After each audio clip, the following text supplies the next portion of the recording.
Warning! Bitag Live Morning caters to mature audiences. Topics discussed are particularly on hot, timely, current issues purposely intended for Filipino viewers and listeners worldwide. Discussions may contain language that may not be appropriate for some sensitive audiences. If you do not approve of the content listed above, please do not watch our videos. If you wish to continue, we strongly advise that you proceed with caution. Viewer maturity is advised. Ang gusto lang ho nang mangyari ng ibang mga dalubhasa, sila ho'y mga independente, sila ho'y nakakatulong sa bansa, sila ho'y nagtataka kung bakit hindi ho ini-implementa yung Inward Foreign Manifest. Yung Inward Foreign Manifest, mga boss, ito ho yung sistema na kung saan pag ang pinanggalingan ho ng kargamento sa bansang bansa, let's say Taiwan, Singapore, Malaysia, US, kahit saan, yan ho'y nagdedeklara ho sila kung ano yung laman ng kargamento. Kasi doon pa lang sa bansang pinanggagalingan, may control na ho doon. Ngayon, yung bansang panggagalingan yan, titimbrehan na ho yung customs natin dito sa Pilipinas. Ito yung barkong parlabas dito sa bansa namin, patutungo sa inyo. Aabot ng 1 linggo to na maglalaot papunta sa inyo, or depende kung sa malalayong lugar, 2 linggo or 1 buwan patutungo sa inyo. Ngayon, transparency hong ibig sabihin, nakikita na agad ng darating. Yun hong Inward Foreign Manifest, kung natatransmit. Kung yung natatransmit agad sa Bureau of... natatransmit ho yan. Ang tanong, sino hong may hawak ng sinasabing Inward Foreign Manifest?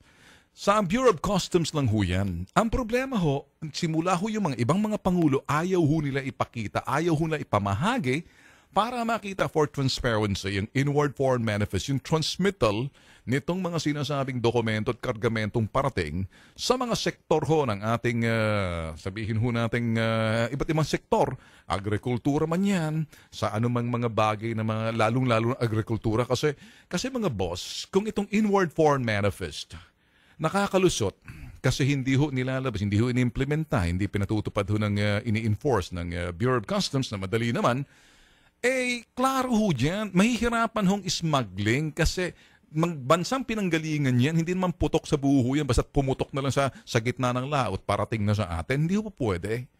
So ngayon, kung yan ho'y sana sa computer ng customs na parang tinatago ho nila, trade secret ho nila, kasi for whatever reasons kung bakit ayaw nila, kasi daw baka malaman yung iba, come on. Kaya ako ho, nananawagan ho ako sa tanggapan ho ng Pangulo. Alam ko naman, nasa Japan pa sila. O kung sino man ngayon nakikinig. Anyway, ito naman, I'm sure, alam ko ho na si President Digong napapakinggan ho ang programa ko. Alright? Because some of the things na sinasabi ko is exactly what he's doing.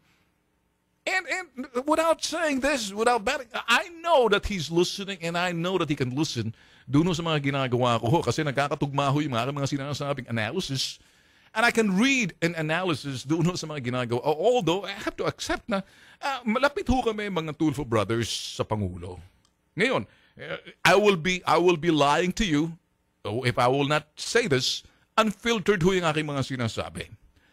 Ang punto lang ho natin dito, mas maganda ho siguro na ang Pangulo merong kopya at may access doon sa computer ng customs sa Malacanang, isang pindot niya lang, lalabas agad yung mga Inward Foreign Manifest at doon ho kasi buwis yan Pera ho yan Kasi anumang mga buwis ang makukolekta sa customs at sa BIR, yang hong pambabayad ho natin sa mga utang natin, mga utang na loob natin, utang na gagaling sa bansa, mga utang na yan hong pambabayad dyan sa mga buwis na yan, na manggagaling. Kaya kinakailangan bilyon-bilyon makukolekta. Kung medyo hindi ho makontrol to, di ba? Mamanatili ho yung sinasabing smuggling. Kung nakikinig ka, file doon. And this is, trabaho lang to Huwag kang mabubuysit sa akin kasi pag nabuysit ka, lalo kitang bubuysitin. Kasi anong nakukolekta ho dyan sa Bureau of Customs, pambayad ho sa utang natin mga yan. Sila ho yung sinasabing Revenue Generating Bureaus, BIR and Customs. Itong Customs, nagbago na ho tayo ng administrasyon. Alam ho natin, kakurap ho nung araw, ng panahon ho ni Pinoy, kurap din ho, yung panahon mga... Mahirap ho kasi makita na, alam ho natin, malamang si file doon, sundalo ho yan. At ako naman ho, sasabihin na ho natin, 100 days pa lang, pero mas maganda ho siguro, padiretso, pakay ko lang naman kung nakikinig yung Bureau of Customs sa atin, ba't ayaw nyo implement yung Inward Foreign Manifest? Kung ayaw ninyo, di mananawagan tayo sa palasyo.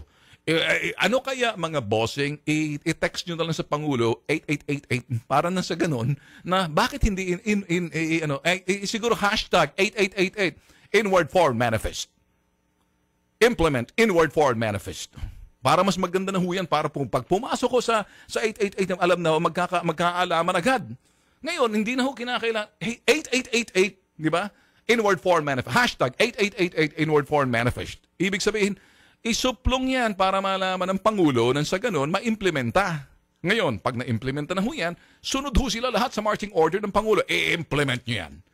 Para dan sa palasyo, may access yung Pangulo at may mga staff siya na wag lang ho sana mga demonyo at mga sabihin natin katsokara ng mga smuggler.